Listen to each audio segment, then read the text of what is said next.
우크라이나에서 무용지물이 된 첨단 미국 무기. 미국 첨단 무기와 우크라이나. 최근 미국은 우크라이나가 미국 무기로 러시아 본토를 공격할 수 있도록 일부 허용했습니다. 서방 동맹국들도 2년 3개월간 지속해온 조치를 공식적으로 일부 해제했습니다. 미국 정부가 러시아 본토 공격을 허용한 무기는 고속기동 포병 로켓 체계와 다연장 유도 로켓포, 야포 체계 등입니다. 하지만 정작 전세에는 큰 변화를 주지 못하고 오히려 러시아를 더 자극할 수 있다는 전망이 나오고 있습니다. 영국 BBC는 2일 미국 정부가 러시아 영토를 공격할 수 있는 자국산 무기에서 에이테크스 등을 제외하면서 이번 조치가 전쟁의 판세를 뒤집기에는 제한적이라고 평가했습니다. 미국 CNN도 같은 날 군사 전문가들을 인용해 이번 조치가 게임 체인저가 되기는 어렵다고 평가했습니다. 카테리나 스테파넨코 미국 전쟁연구소 연구원은 CNN에 우크라이나가 북동부에서 러시아의 공세를 둔화시킬 수는 있지만 깊은 후방은 여전히 타격할 수 없기 때문에 하르키우 인근에서의 변화만으로 전쟁의 전환점이 되기에 부족하다. 라고 밝혔습니다. 더구나 미국 정부가 공격을 허용한 지역은 국경 인근 러시아 영토까지만입니다. 사실 우크라이나는 그간 에이테크스, 하이마스 등 서방의 무기로 러시아가 합병한 지역을 공격해 왔습니다. 그러나 지금까지 큰 성과를 보지 못했고 현재는 러시아군의 진격을 막지 못해 하르키우까지 빼앗길 처지에 놓여 있습니다. 또 러시아군은 진격과 함께 계속 우크라이나와 서방 무기를 무력화하고 있습니다. 안드레이 벨로우소프 러시아 국방부 장관의 주장에 따르면 지난달에만 우크라이나는 병력 3만 5천 명 이상, 무기 2,700개 이상을 잃었습니다.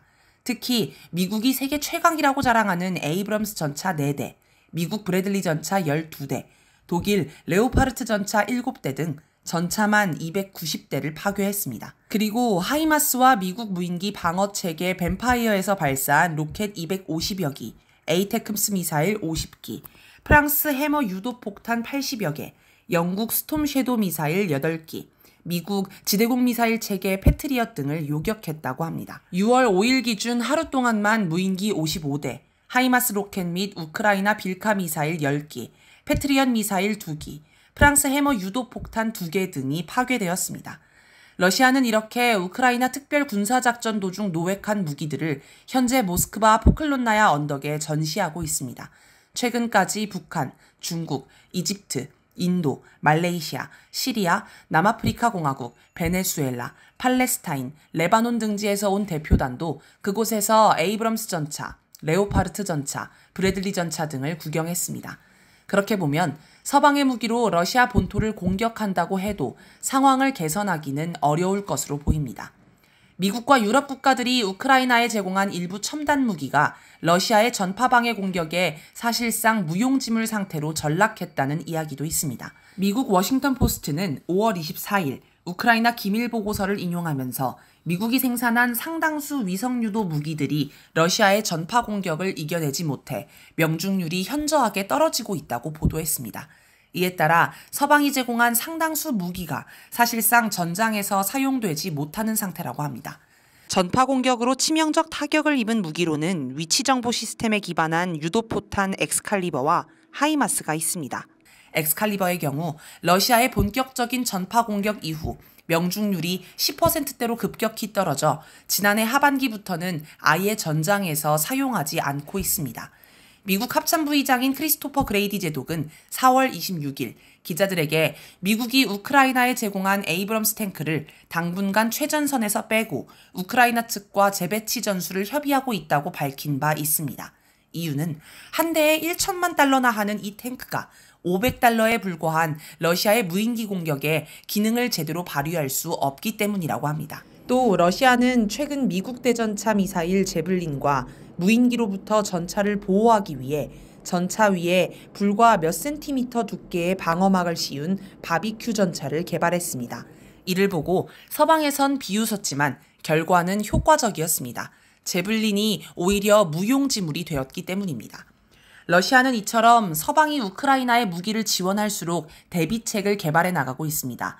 그리고 우크라이나가 공격하는 거점으로 진격해 우크라이나의 공격에서 주민들을 보호하고자 노력하고 있습니다. 즉 미국과 서방이 첨단 무기를 지원해도 러시아 앞에서 속수무책 당하고 있는 것이 현실입니다. 지금처럼 공격 범위 제한을 완화한다고 해도 변화가 있을지 의문입니다. 기대에 못 미치는 미국 무기. 미국 F-35B 전투기가 5월 28일 미국 뉴멕시코주 엘버커키 국제공항 인근에서 추락했습니다. F-35 계열 전투기는 다목적 스텔스 전투기로 미국이 수출을 허가하는 가장 강력한 기종입니다. 그런데 그런 전투기가 추락한 것입니다. 당시 전투기는 미국 텍사스주 포트워스에 있는 로키드 마틴사 공장에서 출고돼 미국 캘리포니아주 공군기지로 인도 중이었습니다. 전투기는 새로운 소프트웨어 버전인 TR2를 장착하고 있었고 캘리포니아 공군기지에서 추가 시험을 하고자 이동한 것이었습니다. 그런데 전투기는 뉴멕시코주 커틀랜드 공군기지에서 연료를 충전한 후 이륙하다 인근 엘버커키 국제공항 쪽으로 추락하고 말았습니다. 추락 후 전투기는 불에 휩싸인 채 모조리 타버렸습니다. 앞서 F-35B 전투기는 2023년 9월 17일 사우스캐롤라이나주에서 비행하다 실종되기도 했습니다. 원래 스텔스기는 훈련 중 위치를 파악할 수 있는 신호기를 켜두는데 이 규정을 지키지 않았는지 아니면 신호기의 고장인지 알 수 없습니다. 한국에서도 이처럼 미국 전투기가 추락하는 사고가 종종 있었습니다. 주한미군 제8전투비행단 소속 F-16 전투기는 2023년 12월 11일 군산기지에서 이륙한 후 얼마 안 돼 군산시 어청도에서 남서쪽으로 약 64km 떨어진 바다에 추락했습니다. 그리고 F-16 전투기는 2024년 1월 31일에도 군산기지에서 이륙해 비행하다 추락했습니다. 많은 사람이 미국 무기를 최고로 꼽습니다. 하지만 이처럼 추락하거나 우크라이나 전쟁에서도 성과를 못 내고 있습니다. 더구나 생산 속도가 늦어 비축량이 떨어지고 있습니다.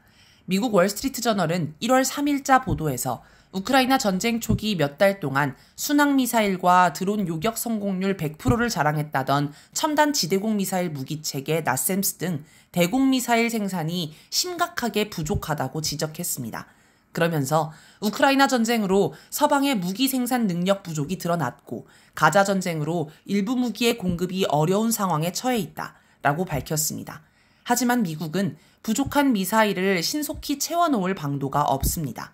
나셈스와 마찬가지로 대한미사일을 생산하는데도 2년가량 걸린다고 합니다. 제블린과 스팅어 등 휴대용 지대공 미사일을 생산하는 로키드 마틴사와 RTX사는 지난해 생산량에서 2배로 늘리는데 4년이 걸린다고 밝히기도 했습니다. 옌스 스톨텐베르그 북대서양조약기구 사무총장은 6월 4일 스카이뉴스와의 인터뷰에서 나는 러시아가 우리 예상보다 더 빨리 국방산업을 발전시켰다는 점에 동의한다. 그리고 나토 동맹국들은 무기 생산을 늘리는데 예상보다 더 오랜 시간을 허비하고 있다는 점도 인정한다. 라고 실토했습니다. 즉 볼로디미르 젤렌스키 우크라이나 대통령은 미국이 무기만 제대로 지원해주면 러시아를 이길 수 있다고 큰 소리를 치고 있지만 허상에 불과해 보입니다. 그런데도 미국과 서방, 우크라이나는 포기하지 않고 있습니다. 무기 사용 범위도 넓혀주고 무기도 계속 공급해주고 있습니다. 미국과 서방은 우크라이나군에 수천억 달러의 무기와 탄약들을 공급하면서 마지막 우크라이나인이 남을 때까지 전쟁을 계속하라고 요구하고 있습니다. 미국 국방부는 6월 3일 우크라이나에서 파괴된 하이마스를 보충하기 위해 로키드 마틴사와 20억 달러 상당의 하이마스 구매 계약을 체결했습니다. 제이크 설리번 백악관 국가안보 보좌관은 6월 4일 미국 무기가 우크라이나에 도착해 상황을 바꾸고 있다. 라며 우크라이나는 미국의 지원으로 깊은 수렁에 빠졌으나 이제 그들은 이 수렁에서 빠져나올 수 있게 되었다. 라고 주장했습니다. 일단 아직까진 우크라이나가 러시아에 빼앗긴 곳을 되찾았다는 소식은 들려오지 않고 있습니다. 러시아군이 우크라이나 무인기, 하이마스 등을 파괴하고 우크라이나군을 쓰러뜨리며 전방위적으로 차츰차츰 전진하고 있다는 소식만 들려옵니다. CNN은 앞서 언급한 6월 2일자 보도에서 27개월간의 전쟁 내내 매번 서방이 설정한 금기가 깨졌으나 아무 일도 일어나지 않았다라고 지적하기도 했습니다. 결국엔 현실은 러시아를 더 자극해 공격 강도를 더 높이게 만들어 우크라이나를 사지로 내몰 뿐입니다. 미국이야말로 수렁에서 빠져나오지 못하고 있는 상황이 아닌가 싶습니다. 우크라이나 전쟁은 한국에도 시사해주는 바가 많습니다. 미국의 호언 장담과 미국이 지원해주는 무기를 믿고 전쟁하면 어떻게 되는지 생생하게 알 수 있기 때문입니다. 한국은 미국이라는 수렁에서 벗어날 필요가 있어 보입니다.